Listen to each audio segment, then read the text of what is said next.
Hello and welcome to hope Tushant Yadav. आज है 16 जून 2022। The Hindu की न्यूज़पेपर में इकोनॉमी से रिलेटेड एक दो इंपॉर्टेंट न्यूज़ है, उसको देखेंगे and will more focus on art of reading newspaper, because art of reading newspaper is much more important than reading newspaper itself. If you learn this art, the mindset your mindset will be like that, what to extract from the newspaper, how to extract the very crucial thing from the newspaper। तो कोशिश ये करना है कि newspaper पढ़ने से ज़्यादा focus ये होना चाहिए कि पढ़ना क्या है, क्या एक्सट्रैक्ट करके लाना है न्यूज़पेपर से। If you do this efficiently, your newspaper will आपका कंप्लीट हो जाएगा बहुत जल्दी, और साथ में आप ये सीख जाओगे कि आपको इंपॉर्टेंट चीज़ें क्या लेनी है।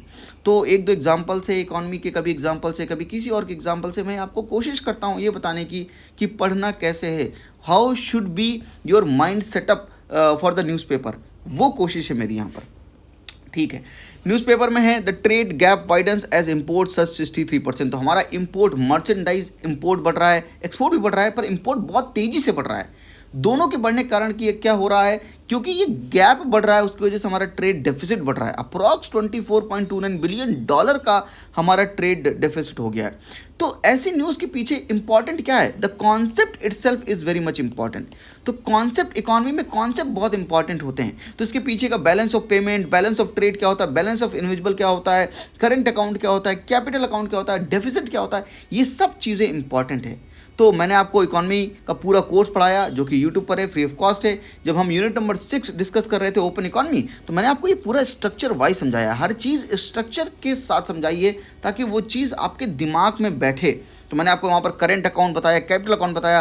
करंट अकाउंट के दो पार्ट होते हैं, balance of trade and balance of individuals. Balance of trade में यहाँ पर हम मर्चेंडाइज इंपोर्ट एक्सपोर्ट की बात करते हैं, उसे हम जो भी आता है अगर पॉजिटिव है तो बैलेंस ऑफ ट्रेड सरप्लस बोलते हैं, अदरवाइज ट्रेड डेफिसिट बोलते हैं। फिर बैलेंस ऑफ इंडिविजुअल में net service export, net factor income from abroad, net transfer होता है। Net factor income from abroad में net compensation to employ, net investment income होता है। नेट ट्रांसफर में net official transfer, net private transfer. और जब मैं आपको इकोनॉमिक सर्वे की वीडियोस करा रहा था, मैंने आपको यहाँ पर दो बहुत कल्पिट बताए थे जो कि करंट अकाउंट को डेफिसिट बनाने में मदद करते हैं। कौन कौन से? एक तो ये बैलेंस ऑफ ट्रेड जो है हमेशा नेगेटिव में रहता है, जिसकी वजह से हमारा करंट अकाउंट डेफिसिट में जाता है, और ये net factor income from abroad, ये दोनों की वजह से हमारा करंट अकाउंट डेफिसिट नेगेटिव में जाता है, because these factors contribute heavily.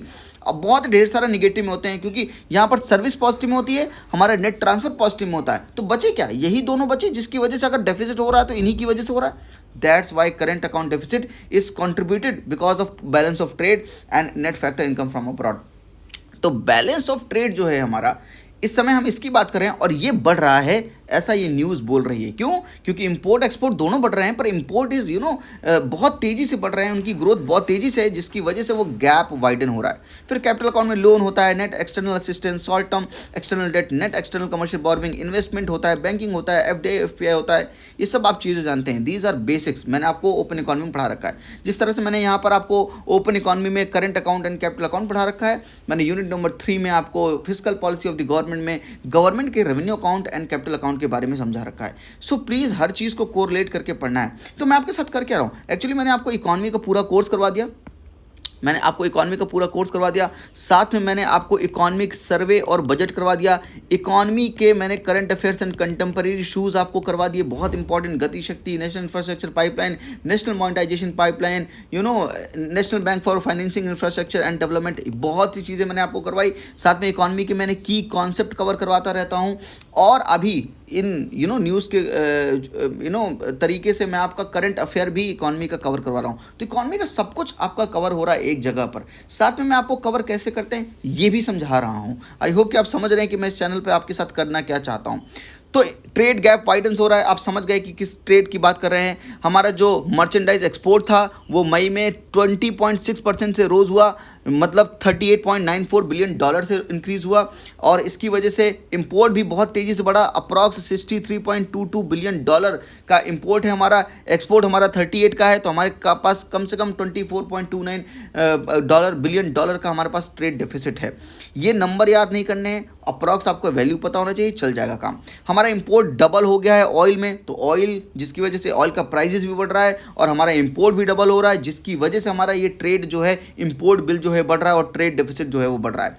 Coal, Coke and इनका भी हम इंपोर्ट करते हैं, इनका भी इंपोर्ट हम ज़्यादा कर रहे हैं $5.4 बिलियन से, यानी $2 बिलियन पहले था, अब हमारा 5.4 बिलियन है। तो कोल का अगर इंपोर्ट बहुत ढेर सारा कर रहे हैं तो इसके लिए गवर्नमेंट क्या कर रही है, बैकवर्ड लिंकेज में आपको ये पता होना चाहिए क्या कोल की माइनिंग को हमने ईजी किया है। मैंने आपको पहले ही बताया, mineral laws amendment act is very much important in this perspective. Gold का भी इंपोर्ट हमारा इंक्रीज हो रहा है, तो गवर्नमेंट की जो सॉवरेन गोल्ड बॉन्ड्स हैं, क्या वो सही से काम नहीं कर पा रहे हैं? क्यों हम गोल्ड का बहुत ढेर सारा इंपोर्ट कर रहे हैं? इनके पीछे का रीज़न बहुत इंपॉर्टेंट है। एक्सपोर्ट में हम इंजीनियरिंग गुड्स का एक्सपोर्ट कर रहे हैं, हम पेट्रोलियम प्रोडक्ट्स का एक्सपोर्ट कर रहे हैं, हम जेम्स एंड ज्वेलरीज का एक्सपोर्ट कर रहे हैं, हम केमिकल इनका एक्सपोर्ट कर रहे हैं। तो कहने का मतलब है कि एक्सपोर्ट इंपोर्ट दोनों कर रहे हैं, दोनों ही बढ़ रहे हैं, ऐसा नहीं कि कोई घट रहा है, लेकिन इंपोर्ट बहुत तेजी से बढ़ रहा है इन कंपैरिजन टू एक्सपोर्ट। तो ये गैप जो है, ये गैप वाइडन हो रहा है। आई होप कि आप बात समझ रहे हो। एक न्यूज़ ये थी।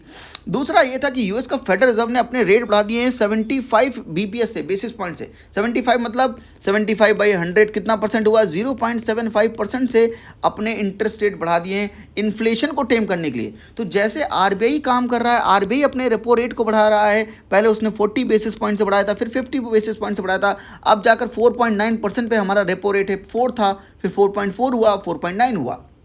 इस तरह से यूएस का जो फेडरल रिजर्व है वो भी अपने पॉलिसी रेट्स को बढ़ा रहा है, 75 बेसिस पॉइंट से बढ़ा रहा है इन्फ्लेशन को टेम करने के लिए। तो लॉजिक सेम है, इसके पीछे का कॉन्सेप्ट इंपॉर्टेंट है। कॉन्सेप्ट वही है कि जब भी इन्फ्लेशन बढ़ता है तो हमको अपने पॉलिसी रेट को बढ़ाना पड़ता है, ताकि इकोनॉमी में मनी सप्लाई को हम कंट्रोल कर सके और हेंस इन्फ्लेशन को कंट्रोल कर सके। इंडिया की इकॉनमी हो, यूएस की इकॉनमी हो, जापान की इकॉनमी हो, कहीं की भी इकॉनमी हो, कॉन्सेप्ट यही लगेगा, कॉन्सेप्ट चेंज नहीं होगा।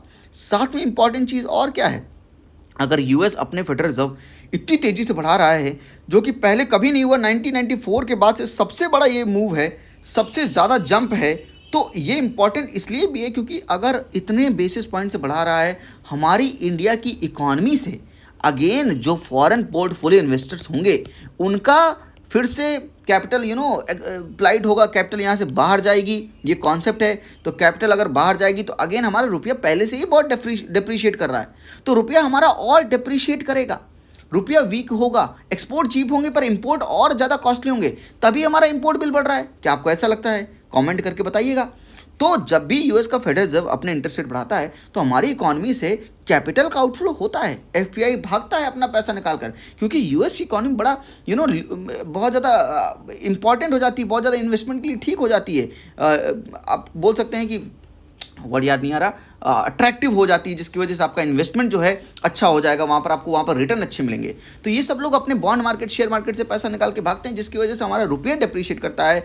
रुपया हमारा वीक हो रहा था, अगर आरबीआई को इंटरवीन करना पड़ा तो आरबीआई क्या करेगी आगे चल के? अगर रुपया बहुत ज़्यादा डिप्रिशिएट हो गया, ओवर डिप्रिशिएशन हो गया, तो आरबीआई को रीवैल्यूएट करना पड़ेगा।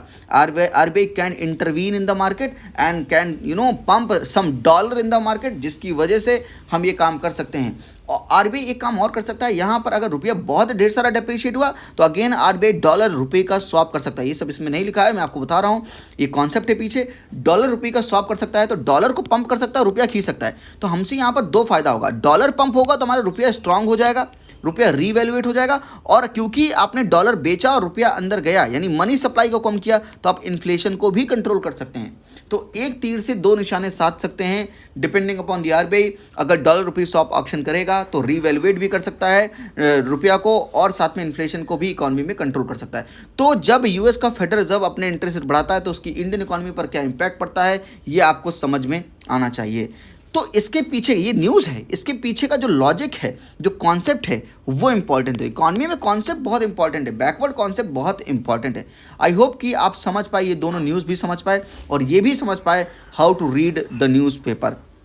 तो बस अगर वीडियो अच्छी लगी हो तो लाइक ज़रूर कर दीजिए, कमेंट करके बताइएगा कि आपको वीडियो कैसी लगी, कमेंट ज़रूर कीजिएगा। आपके फीडबैक नहीं आएंगे तो I will stop this initiative instant immediately, क्योंकि मुझे अगर रिस्पांस नहीं मिलेगा तो मुझे कैसे पता चलेगा कि आपको अच्छी लग रही है कि नहीं अच्छी लग रही है। ठीक है, क्योंकि मैं न्यूज़पेपर पढ़ाने नहीं आ रहा हूँ, मैं इकॉनमी की न्यूज़ कवर कर रहा हूँ, क्योंकि आपका इकॉनमी सब कुछ कवर एक ही चैनल पर हो जाए, आपको भागना ना पड़े, ये करने की कोशिश कर रहा हूँ। साथ में ये कोशिश कर रहा हूँ कि बाकी सब्जेक्ट को किस तरह से कवर करें, आपका माइंडसेट कैसे रहे, उस माइंडसेट को चेंज करने की कोशिश कर रहा हूँ। अच्छा लगे इनिशिएटिव तो लाइक ज़रूर कीजिएगा और शेयर ज़रूर कीजिएगा। आज के लिए इतना ही। थैंक यू, नमस्ते, जय हिंद।